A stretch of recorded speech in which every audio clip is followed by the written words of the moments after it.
Okay. It's curiosity because I heard you talking about the jizya. That's why I just. Okay, Dr. Basso, we respect you and we thank you for your arguments, and we're going to have to move on to our next caller. I have to comment on the jizya real quick. Go ahead. Okay, David is going to comment on the jizya, and then we'll have to be done. So thank you, Dr. Basso, for calling. We're going to have to move to our next caller now, but just before we go to our next caller, Brother David will comment on what you just said about the jizya. Yes, our friend has said that that the jizya was paid. I don't know what this has to do with Islam being true or false, but he said that the jizya is paid as a tax because Christians aren't fighting in the army, and it's for their protection. I know that's very common for Muslims to say that today, but that is not the position. That is not the position of the Muslim scholars. For your first many centuries of Islam, it was understood that the purpose of the jizya was a sign, an acknowledgement that the Muslims had the right to kill you and that you are paying for your right to survive.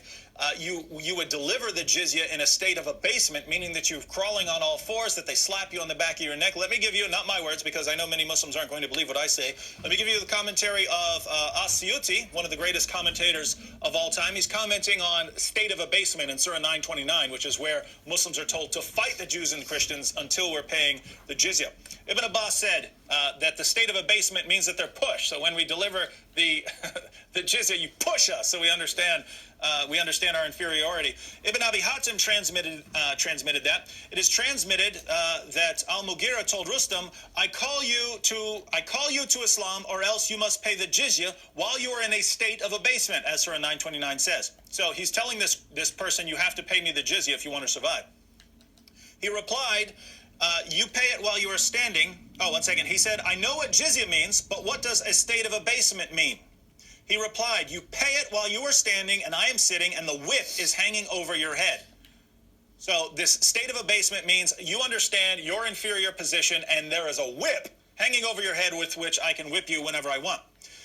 Abu Shaykh related that Sa'id ibn Musayyab said, I prefer that the people of the Dhimma become tired by paying the jizya, since he says, until they pay the jizya with their own hands in a state of complete abasement. It is used as proof by those who say that it is taken in a humiliating way, and so the taker sits and the dhimmi stands with his head bowed and his back bent. The jizya is placed in the balance and the taker seizes his beard and hits his chin.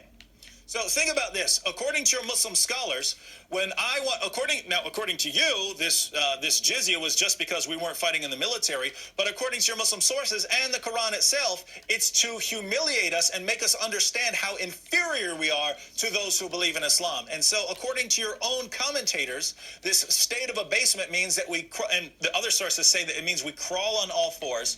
So what happens is, in the early Muslim community, the Christians would have to crawl on all fours before the Muslim with the whip hanging over our head.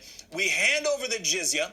The Muslim slaps us on the back of our neck, pow, then grabs us by the beard and punches us in the chin so that we understand how inferior we are, and then we hobble off and go back to where we came from. And of course, according to the Muslim sources, we couldn't rebuild our churches. We couldn't speak against Islam.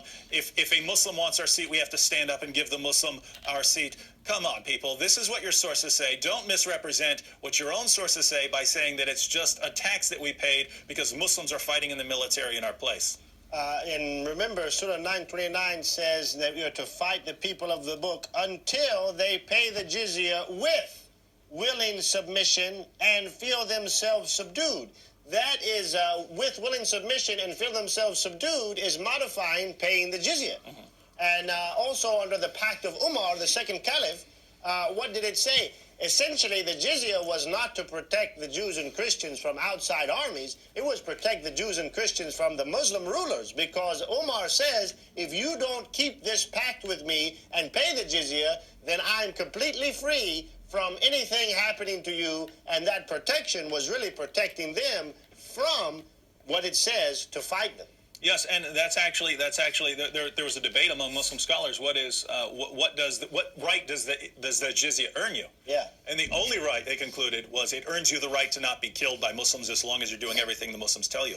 It's no super protection and Muslims are in your place in the army, and there's nothing. It's none of that. It's like Muslims in the world today will invent anything and really think that they're telling the truth about Islam. But think about this.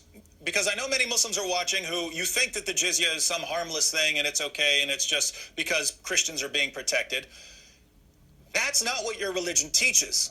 And that's not what the Hadith teaches. And that's not what the Quran teaches. And that's not what the commentators teach. So if you believe that the jizya would only be acceptable if it was some good thing for the Christians, go back and read your sources and see what it's really for. And then if you disagree with that, then you should reject Islam.